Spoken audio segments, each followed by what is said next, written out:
You wake up at 6:47 a.m., 7 minutes before your alarm. Your body knows. It's been doing this for 4,847 days, almost 13 years at the same company. You tell yourself it's security, a good salary, benefits, stability. But as you stare at the ceiling, there's this feeling you can't quite shake. You're making more money than your parents ever dreamed of, and somehow you are more broke than ever. In the next few minutes, I'm going to show you exactly why that's not a coincidence. It's by design. This is the salary trap. Let me introduce you to Sarah. She's 34, makes $85,000 a year. On paper, she's in the top 20% of earners in her country. She should feel rich. She doesn't. Sarah gets paid every 2 weeks. That's $3,269 before taxes. After taxes, it's $2,458. Now here's where the trap gets interesting. The system doesn't present her with a choice. It doesn't say, here's your money, decide what to do with it. Instead, it does something far more clever. It fragments her money across invisible channels before she ever sees it. Rent takes $1,200. That's nearly half of her after-tax income. Groceries and dining out, $400. Car payment, insurance, and gas, $550. Phone, internet subscriptions, $120. Utilities, $140. By the time Sarah actually sees her paycheck's implications, she's already spent $2,410 of her $2,458. She has $48 left for an entire 2 weeks. But here's the psychological genius of it. Sarah doesn't experience it as deprivation. She has a car, she has a place to live, she's successful. This system gives you just enough comfort to stop you from asking why you're not building wealth. This is the salary trap's first weapon, the illusion of prosperity through fragmentation. When money comes in a lump sum and leaves in small pieces, your brain never fully grasps that you're just treading water. You have a lifestyle, not wealth. Now, let's talk about what actually keeps you stuck. And this is where it gets darker. The entire system is designed to keep you dependent on that paycheck. Think about it.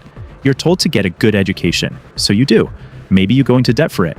Now you're hunting for a job to pay back that investment. You find one, great salary, maybe $60,000. But the moment you accept that job, something happens. Your lifestyle automatically inflates to match your income. Economists call this lifestyle inflation, but I call it the system's second trap. You get the job at $60,000 and suddenly you can afford a nicer apartment. So you get one. Your rent goes from $800 to $1,200. You can afford a nicer car. You get one. Your payment goes from $200 to $400. Now you're making $90,000, so you move to an even nicer place, $1,600 in rent, a better car, a $500 payment, maybe a vacation you wouldn't have taken before. Each increase in salary feels like freedom, but each one actually tightens the noose. Here's why. You're no longer free to leave that job because you need that salary to maintain your lifestyle. You've built a financial life that requires constant paychecks. This is what I call golden handcuffs. The cruelest part? You did this to yourself. The system didn't force you, it just presented the option, and human psychology did the rest. We see progress as moving up, not as actually getting richer. So we move up into a lifestyle that consumes every penny we earn. The CEO making $500,000 a year can be just as trapped as someone making $50,000 if their lifestyle requires $450,000 of it. The salary doesn't determine your freedom. The gap between your income and your expenses does. And the system is designed to keep that gap as small as possible. Let me tell you about my friend David. He worked in tech, made 6 figures, but he was unhappy. Every time he thought about quitting, his stomach would drop. Why? Because he'd already committed to a $400,000 house, 2 car payments, kids in private school. One day, his company offered him a promotion, a $20,000 raise. He felt relieved, grateful. He felt like he'd won. 2 weeks later, his landlord raised the rent. His mortgage adjusted.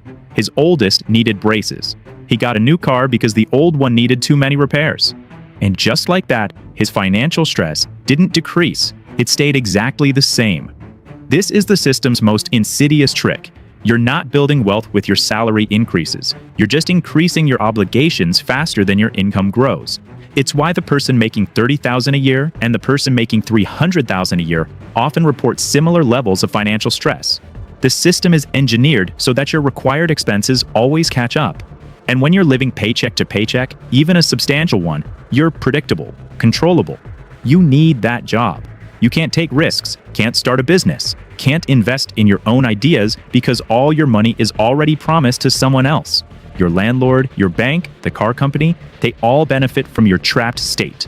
You're a guaranteed revenue stream, but you don't actually benefit. I want you to imagine something. Imagine you quit your job tomorrow.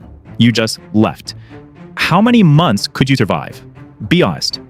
If your answer is less than 3 months, you're trapped. And you're not alone. Over 60% of professionals couldn't sustain their lifestyle for more than 1 month without a paycheck. Think about that. You are 1 month away from a financial crisis at all times. That's not security, that's a very comfortable prison. The salary trap convinces you this is normal. Work, earn, spend. Work harder, earn more, spend more. But this isn't inevitable. It's not a law of physics, it's a choice that's been made for you. The moment you realize your salary isn't keeping you rich, it's keeping you busy enough to not become rich, everything changes. Because once you see it, you can't unsee it. You start asking different questions. Not how do I make more money, but why does all my money leave? Not how do I get a promotion, but how do I build assets instead of obligations? This isn't about quitting your job tomorrow. The point is this: awareness changes behavior. Once you understand the trap is a system, not a law, you can start to dismantle it. First, stop confusing income with wealth. A $200,000 salary is income. $50,000 in savings and investments is wealth. One is temporary, the other is permanent. Second, attack the gap. Intentionally keep your expenses lower than your income. This feels backward, but it's the only mechanism that works. Third, redirect that gap into assets that work for you, not liabilities that work against you. And most importantly, build optionality. The moment you have 3 to 6 months of expenses and savings, something shifts psychologically. You're no longer trapped. You can negotiate better. You can take risks. You can leave situations that don't serve you. The goal isn't just to earn more. The goal is to become independent from the system's requirement that you need that paycheck. Because the moment you don't need it, you're free. The salary trap is real. It's sophisticated, but it is not inescapable. The people who break free aren't smarter or luckier than you. They just became aware. They saw the system for what it is, and they decided that comfort wasn't the same as freedom.